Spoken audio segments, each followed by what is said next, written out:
మావోయిస్టులకు మరో ఎదురు దెబ్బ తగిలింది. ఛత్తీస్గఢ్ లో మావోయిస్టులకు భద్రతా బలగాల మధ్య భారీ ఎన్కౌంటర్ జరిగింది. ఇరు వర్గాల మధ్య ఎదురు కాల్పులు జరిగాయి. ఈ ఘటనలో 8 మంది మావోయిస్టులు దుర్మరణం చెందినట్లు తెలుస్తోంది.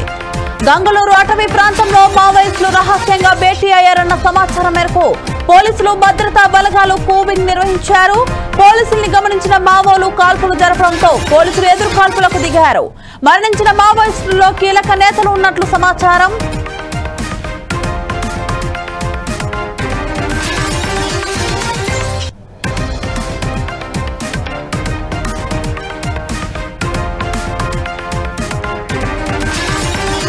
మావోయిస్టులకు మరో ఎదురు దెబ్బ తగిలింది. ఛత్తీస్గఢ్ లో మావోయిస్టులకు భద్రతా బలగాల మధ్య భారీ ఎన్కౌంటర్ జరిగింది. ఇరు వర్గాల మధ్య ఎదురు కాల్పులు జరిగాయి. ఈ ఘటనలో 8 మంది మావోయిస్టులు దుర్మరణం చెందినట్లు తెలుస్తోంది. గంగళూరు అటవీ ప్రాంతంలో మావోయిస్టులు రహస్యంగా భేటీ అయ్యారన్న సమాచారం మేరకు పోలీసులు భద్రతా బలగాలు కూంబింగ్ నిర్వహించారు. పోలీసుల్ని గమనించిన మావోలు కాల్పులు జరపడంతో పోలీసులు ఎదురు కాల్పులకు దిగారు. మరణించిన మావోయిస్టుల్లో కీలక నేతలు ఉన్నట్లు సమాచారం.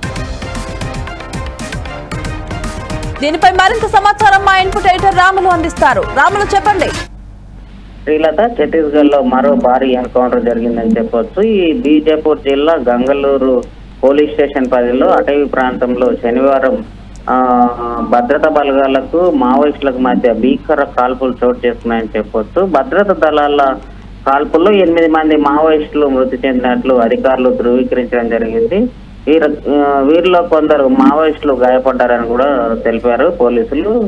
శనివారం ఉదయం అంటే ఈ రోజు ఉదయం నుంచి ఎదురు కాల్పులు కొనసాగుతున్నాయని చెప్పొచ్చు. సంఘటన స్థలంలో ప్రస్తుతం ఆపరేషన్ కొనసాగుతున్నట్లు అధికారులు కూడా వెల్లడించడం జరిగింది. మృతి చెందిన మావోయిస్టుల వివరాలు తెలియాల్సింది అనేది కూడా పోలీసులు ప్రకటిస్తున్నారు. శ్రీలత, ముఖ్యానికైతే ఎన్కౌంటర్లకు సంబంధించిన విషయంలో గత 2 నెలల నుంచి ఏపీ, తెలంగాణ మొత్తానికి భారతదేశంలో ఎన్కౌంటర్లు ఛత్తీస్గఢ్, బీహార్ ఈ ప్రాంతాల్లో విపరీతంగా జరుగుతున్నాయని చెప్పవచ్చు. బీజాపూర్ జిల్లాలో మావోయిస్టులు సంచరిస్తున్నారని ఇంటెలిజెన్స్ సమాచారంతో భద్రతా దళాలు ఈ రోజు అక్కడికి తెల్లవారుజామున చేరుకోవడం జరిగింది. అప్పటి నుంచే కూంబింగ్ ఆపరేషన్, సెర్చ్ ఆపరేషన్ చేస్తున్నట్టు తెలిసింది. ఈ క్రమంలోనే మావోయిస్టులు భద్రతా దళాలకు ఎదురుపడ్డాయని, దీంతో మావోయిస్టుల భద్రతా దళాలపై కాల్పులు జరపడంతోనే తిరిగి పోలీసులు వారిపై ఫైరింగ్ చేసినట్లు పోలీసు అధికారులు వెల్లడించడం జరుగుతుంది.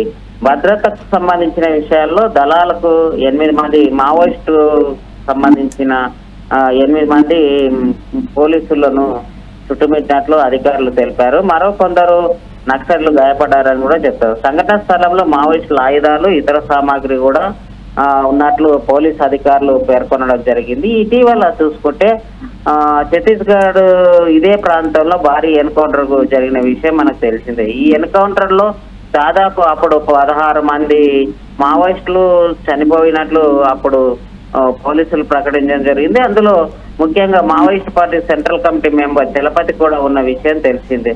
చలపతి వంటి టాప్ లీడర్స్ ను కోల్పోయిన మావోయిస్ట్ పార్టీకి రోజుల వ్యవధిలోనే మరో ఎదురు దెబ్బ తగిలిందనేది చెప్పుకోవచ్చు. అట్లాగే తాజా ఎన్కౌంటర్ లో మృతి చెందిన సంబంధించిన వారిలో మావోయిస్ట్ పార్టీ వివరాలు ఇంకా తెలియాల్సింది. Srilatha. Okay, thank you Ramulu.